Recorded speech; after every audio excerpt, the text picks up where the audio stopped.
Hello students, let's start with chapter number 3, exercise 3.3. So question number 1 discuss करते हैं इसका. Question number 1 is given a parallelogram ABCD, complete each statement along with the definition or property used. आपको एक parallelogram दिया हुआ है यहाँ पे ABCD पैरेललोग्राम. अब आपको यहाँ कुछ सिचुएशंस दी हुई हैं, आपको उनको कंप्लीट करना है. ये बताना है कि इक्वल्स में क्या आएगा साथ में, और हमें ये भी बताना है कि कौन सी प्रॉपर्टी यहाँ पे हमारी यूज हो रही है. राइट. सो फर्स्ट जैसे दिया हुआ है कि AD is equals to what, angle DCB is equals to what, similarly OC is equals to what. So देखते हैं इनके सोल्यूशंस एक एक करके. लाइक फर्स्ट पार्ट में हमारे पास AD है, तो हमारा जो पैरेललोग्राम है जो ये कुछ इस टाइप का है, ABCD. ये पैरेललोग्राम हमारा कुछ इस टाइप का है. तो अब हमें ये पता है कि पैरेललोग्राम में ऑपोजिट साइड्स हमारी इक्वल होती हैं, मतलब आमने सामने की साइड्स जो होती हैं इक्वल होती हैं. तो AD जो हमारा होगा that would be equal to BC. AD हमारा BC के इक्वल हो जाएगा. राइट. सेकेंड पार्ट में बोला गया है कि एंगल DCB जो है वो किसके इक्वल होगा. तो एंगल DCB आपका ये एंगल बन रहा है.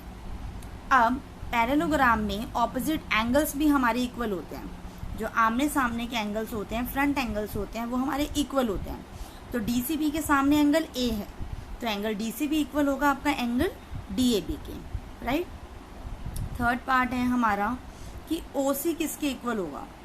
तो OC जो है, OC हमारा इक्वल होगा, अगर मैं यहाँ पैरेललोग्राम ड्रॉ करूँ ABC and D और ये मेरा OC बन रहा है, तो OC जो है एक डायगोनल का आधा पार्ट है, तो OC मेरा इक्वल होगा OA के. क्यों? क्योंकि पैरेललोग्राम के जो डायगोनल्स होते हैं वो एक दूसरे को बाइसेक्ट करते हैं. राइट. एक दूसरे को इक्वल पार्ट्स में कट करते हैं, डिवाइड करते हैं. अब बचा इसका फोर्थ पार्ट. फोर्थ पार्ट में है कि angle DAB plus angle CDA किसके इक्वल होगा. तो अगेन मैं यहाँ पे आपको एक पैरेललोग्राम बना के दिखाती हूँ. तो DAB दैट मीन्स ये angle plus CDA that means ये एंगल. तो देखो एक लाइन के ऊपर ये दोनों एंगल्स बन रहे हैं, तो ये दोनों एंगल्स का सम जो है हमारा 180 है. तो ये हमारी बेसिकली कुछ प्रॉपर्टीज हैं पैरेललोग्राम की. एक तो कि इसकी ऑपोजिट साइड्स इक्वल होती हैं, ऑपोजिट एंगल्स इक्वल होते हैं, डायगोनल्स इसके बाइसेक्ट करते हैं एक दूसरे को, और दोनों एडजेसेंट एंगल्स का सम जो होता है वो 180 डिग्री होता है. राइट. आगे मूव करते हैं नेक्स्ट क्वेश्चन पे. Question is consider the following parallelograms, find the values of the unknown x, y and z. आपको कुछ पैरेललोग्राम्स दिए हुए हैं और आपको x, y एंड z जो भी वेरिएबल्स हैं उनकी वैल्यूज फाइंड आउट करनी है. राइट. सो देखते हैं इनका सोल्यूशन एक एक करके. लाइक फर्स्ट पार्ट जो है आपका, फर्स्ट पार्ट एक बार डायग्राम देख लेते हैं फर्स्ट पार्ट का. फर्स्ट पार्ट का डायग्राम हमारे पास क्या था. तो फर्स्ट पार्ट के डायग्राम में अगर आप देखो तो आपके पास एंगल 100 है, x है, y है और z है. तो देखो ऑपोजिट एंगल्स इक्वल होते हैं, मतलब एडजेसेंट एंगल सामने सामने के जो हैं. तो 100 आपका y के इक्वल हो गया. अब उसके बाद हमने देखा कि एक लाइन पे जो एंगल्स बन रहे हैं लाइक y प्लस x, वो आपका 180 के इक्वल होगा. ठीक है. अभी हमने प्रॉपर्टी पढ़ी, और अगेन आपका x जो है वो z के इक्वल हो जाएगा. तो अब देखते हैं इसका सोल्यूशन कैसे होगा. देखो पहला तो x plus 100 is equals to 180, क्योंकि एडजेसेंट एंगल्स जो होते हैं वो 180 होते हैं. तो यहाँ से 180 माइनस 100 किया तो हमारा आंसर आ गया 80. अब x और z जो है, क्योंकि आमने सामने के एंगल्स हैं, तो z भी आपका 80 डिग्री हो जाएगा. अगेन y आपका 100 डिग्री होगा. क्यों? क्योंकि वो x के ऑपोजिट है, x और y इस टाइप से. राइट. तो ये तीनों आपकी वैल्यूज आ गई. नेक्स्ट पार्ट देखते हैं इसका, सेकेंड पार्ट. सेकेंड पार्ट में आपके पास है कि 50 degree and then x and then y और z आपका एक्सटीरियर एंगल है. राइट. तो आप देखते हैं इसका सोल्यूशन. पहले तो देखो 50 और x भी कर सकते हैं और 50 और y भी कर सकते हैं. तो यहाँ हमने क्या करा है, 50 प्लस y लिया है. तो 50 प्लस y जो है आपका 180 के इक्वल है. क्यों? क्योंकि एडजेसेंट एंगल्स आपके सप्लीमेंट्री होते हैं. अब यहाँ से आप 180 माइनस 50 अगर करते हो तो ये आपका 130 आ गया. दैट मीन्स y की वैल्यू आपकी आ गई 130. अब y आपका किसके इक्वल होगा, x के इक्वल होगा. क्यों? क्योंकि ऑपोजिट एंगल्स आपके इक्वल होते हैं। अब एक्स और जेड आपके एक लाइन पे बनने वाले एंगल्स हैं, कॉरस्पॉन्डिंग एंगल्स, तो ये भी आपके क्या होंगे? इक्वल होंगे। एक्स और जेड आपके एक लाइन पे बनने वाले कॉरस्पॉन्डिंग एंगल्स हैं, तो आपकी जेड की वैल्यू भी क्या हो जाएगी? 130 हो जाएगी, राइट। नेक्स्ट पार्ट देखते हैं इसका, थर्ड पार्ट में क्या है कि एक आपको रोम्बस शेप बना के दी हुई है, बट है बेसिकली पैरेललोग्राम, क्योंकि इसकी आमने सामने की साइड्स जो है वो पैरेलल है। तो एक आपको 30 डिग्री एंगल दिया है, एक्स दिया है, वाई दिया है, एक 90 डिग्री दिया है और एक जेड दिया है दूसरे ट्राइंगल में। अब अगर मैं बात करूं तो एक्स के सामने वाला एंगल जो है वो 90 है। मैंने आपको बताया था कि जब भी अगर ऐसे क्रॉस बना स्क्वायर शेप बना होता है तो वो आपका क्या होता है? 90 डिग्री का एंगल होता है। तो एक्स के साथ बनने वाला सामने ऑपोजिट एंगल जो है वो 90 है, तो एक्स भी आपका 90 हो गया। अब अगर आप इस ट्राइंगल में देखो, इस ट्राइंगल में अगर आप देखो तो इस ट्राइंगल में आपके पास एक 90 आ गया, एक 30 आ गया, तो आप third angle y find out कर सकते हो। तो x plus y plus 30 is equals to 180, क्योंकि हमें पता है कि किसी भी ट्राइंगल में तीनों एंगल्स का सम क्या होता है? 180, angle sum property of a triangle, right. So 120 plus y is equals to 180, क्योंकि x की आपकी वैल्यू क्या आई है? अभी 90 आई है, तो 180 माइनस 120 अगर हम करते हैं तो हमारा आ गया 60, दैट मीन्स y की वैल्यू कितनी आई है? 60 आई है। अब अगर आप देखो तो y और z आपके ऑल्टरनेट एंगल्स बन रहे हैं, तो z is equals to y which is equals to 60 degree, तो y और z की वैल्यूज दोनों 60 आ गई because alternate interior angles. Next part में मूव करते हैं इसके फोर्थ पार्ट पे। फोर्थ पार्ट में देखो आपको 80 डिग्री दिया है, एक एंगल x है, एक y है और एक आउटर एंगल z है। तो अब जैसे आपने पिछले क्वेश्चंस में देखा था वो कॉरस्पॉन्डिंग थे, तो यहाँ पे भी z और 80 जो है वो कॉरस्पॉन्डिंग एंगल्स हैं, तो z आपका 80 डिग्री हो जाएगा। अब 80 और y ये दोनों इक्वल होंगे, y आपका 80 डिग्री हो जाएगा, क्यों? क्योंकि ऑपोजिट एंगल्स आर इक्वल, आमने सामने के एंगल्स हैं। अब अगर आप x और y को लो, x और y दोनों एक लाइन के ऊपर आ रहे हैं, तो इन दोनों का सम 180 हो जाएगा। Again reason adjacent angles are supplementary, क्योंकि एडजेसेंट एंगल्स आपके सप्लीमेंट्री होते हैं, उनका सम 180 होता है, राइट। तो अब आप क्या अगर 180 में से 80 माइनस कर देते हो तो x की आपकी वैल्यू क्या आ गई? 100 आ गई, राइट। तो सारी वैल्यूज आपके पास आ गई हैं। नेक्स्ट पार्ट पे मूव करते हैं इसके फिफ्थ पार्ट पे। फिफ्थ पार्ट आपका क्या है कि आपको पैरेललोग्राम में एक बाइफर्केशन करके दिया हुआ है, दो ट्राइंगल्स बना के, इधर आपके पास 40 डिग्री एंगल है, इधर आपके पास 112 है और एक एंगल z है, उधर आपके पास x और y है। तो अब देखो y जो होगा, y आपका 112 हो जाएगा पहले तो, क्यों? क्योंकि ऑपोजिट एंगल्स हैं, आमने सामने के एंगल्स इक्वल होते हैं। अब अगर आप ऊपर वाले ट्राइंगल में देखो तो ये आपका 112 हो गया, ये आपको ऑलरेडी 40 दिया हुआ है, तो आप ये x एंगल फाइंड आउट कर सकते हो एंगल सम प्रॉपर्टी लगा के। तो x plus y plus 40 is equals to 180। So 40 आपका जाएगा राइट हैंड साइड में और 112 भी जाएगा राइट हैंड साइड में ऐड होके, तो 112 प्लस 40 पहले आपका बन रहा है 152। अब 180 में से अगर आप 152 माइनस करते हो तो आपके पास आता है 28, तो आपकी x की वैल्यू क्या आ गई? 28 आ गई।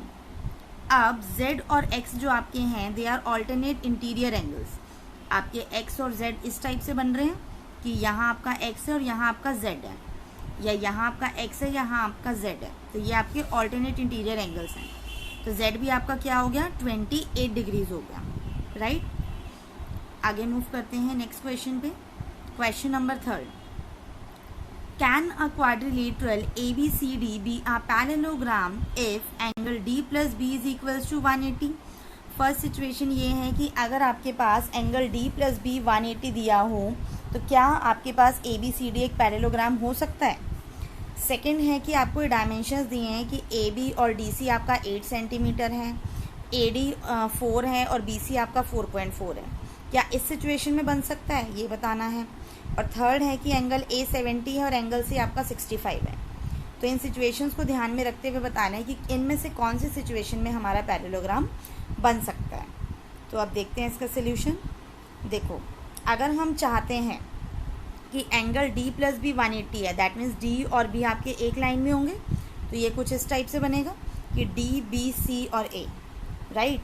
अब सिर्फ एक कंडीशन से पैरेललोग्राम नहीं बनता, इसके साथ sum of measure of adjacent angles तो 180 वाला हो गया, बट ऑपोजिट एंगल्स भी जो हैं इक्वल होने चाहिए। अगर ऑपोजिट एंगल्स इक्वल नहीं हैं तो वो सिर्फ आपका क्वाड्रिलेटरल रह जाएगा, वो आपका पैरेललोग्राम काउंट नहीं होगा, राइट। तो ये हो भी सकता है और नहीं भी हो सकता, मे और मे नॉट वाली कंडीशन है इसमें। सेकंड था हमारा कि ए बी और ए सी, तो दो तो आपको सेम लेंथ के दिए हुए थे, ठीक है, राइट।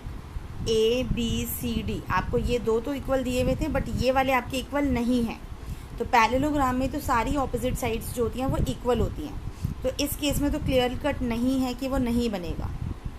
थर्ड केस में भी आपके पास क्या था कि आपको अगर ए एंगल है और सी एंगल है, तो एक आपका 70 है, एक आपका 65 है, तो अगेन ऑपोजिट एंगल्स जो हैं वो डिफरेंट आ रहे हैं, तो इस केस में भी क्लियर कट है कि वो पैरेललोग्राम नहीं बनेगा, राइट।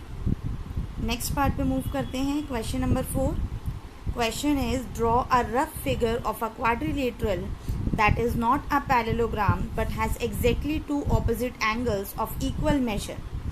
एक ऐसा क्वाड्रिलेटरल ड्रॉ करना है जो पैरेललोग्राम तो नहीं है बट उसके ऑपोजिट एंगल्स हैं जिनके मेजर इक्वल हैं। तो देखते हैं क्या हो सकता है इसका डायग्राम। अब देखो हमने यहाँ पे एक काइट बनाया है कि ABCD काइट जो है इसमें भी दो इंटीरियर एंगल्स होते हैं जिसमें सारे इक्वल नहीं होते, बट एक पेयर ऑफ ऑपोजिट एंगल्स जो होता है वो इक्वल होता है। लाइक B और D जो हैं यहाँ पे इक्वल हैं और A और C जो हैं इक्वल नहीं है, तो कंडीशन फुलफिल हो गई और ये आपका पैरेललोग्राम भी नहीं है, right. So this is your rough figure of a quadrilateral. Okay, आगे मूव करते हैं नेक्स्ट क्वेश्चन पे। Question number 5 is the measure of two adjacent angles of a parallelogram are in the ratio 3:2. Find the measure of each of the angles of the parallelogram। एक parallelogram के दो adjacent angles जो हैं उनकी ratio 3:2 है। अब हमें parallelogram के हर एंगल का मेजरमेंट निकालना है कि हर एंगल जो है वो कितने डिग्रीज का है। सो देखते हैं इसका सोल्यूशन। अब हमने क्या करा, एडजेसेंट एंगल्स ए और बी किसी पैरेललोग्राम ABCD के जो हैं जो 3:2 में दिए थे उसको हमने एक 3x ले लिया और 2x ले लिया, राइट। अब हमें ये पता है कि एडजेसेंट एंगल्स का जो सम होता है वो क्या होता है, 180 होता है। Sum of measures of adjacent angles of is 180 for a parallelogram. तो angle A plus B is equals to 180 हो जाएगा आपका। अब क्योंकि एंगल A प्लस बी आपका 180 है तो एक आपका 3x है, एक आपका 2x है। So 3x plus 2x is equals to 180 हो गया। अब 3x प्लस 2x आपका 5x है, सो 5x इज इक्वल्स टू 180 आ गया। अब यहाँ से आपको x की वैल्यू फाइंड आउट करनी है, तो x आपका हो गया 180/5 विच इज़ 36। आप यहाँ पे डिवाइड करके भी देख सकते हो, 5 से 180, 5 3 ज़ा 15 and then 3 and then 0, now 5 6 ज़ा 30, तो आपके पास क्या आ गया, 36 आ गया। अब आपके A और B जो हैं वो तो आपके एडजेसेंट एंगल्स हैं, फिर C और D आपने निकाल लिया, तो आपका A जो है वो C के इक्वल हो गया क्योंकि ऑपोजिट एंगल्स हैं। तो A अगर आप निकालते हो तो A आपने 3x लिया था, सो 3 × 36 इसको करा तो 180 आ गया, 108 आ गया, एंड ये आपका एंगल C के भी इक्वल होगा। सिमिलरली अगर आप एंगल B निकालते हो तो एंगल B आपका एंगल D के इक्वल है और एंगल B आपका था 2x, that is 2 × 36 which is your 72 degrees.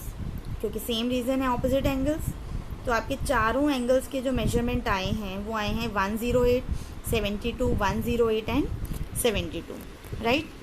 So students, इस वीडियो में इतने ही क्वेश्चन डिस्कस करेंगे। इसके आगे के जो एक्सरसाइज के क्वेश्चन हैं वो नेक्स्ट वीडियो में।